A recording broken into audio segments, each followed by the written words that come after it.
સુરતના ડિંડોલી નવાગામ વિસ્તારમાં જૂની અદાવતને લઈને ધમકી અને હથિયાર બતાવી દહેશત ફેલાવવાનો બનાવ સામે આવ્યો છે.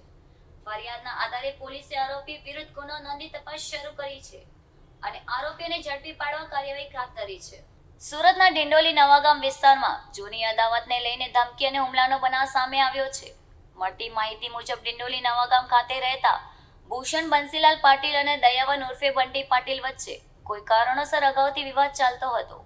આ જ અદાવતને લઈને મનમાં રાખીને દયાવન ઉર્ફે બંટીલાલ પાટીલના કહેવાથી 3 શખ્સે પૂર્વ આયોજિત કાવતરું રચ્યું હોવાનું સામે આવ્યું છે. ઘટનાના દિવસે રાત્રે આશરે 9 વાગ્યાના સમયે આરોપીઓ ફરિયાદી પાસે પહોંચ્યા હતા.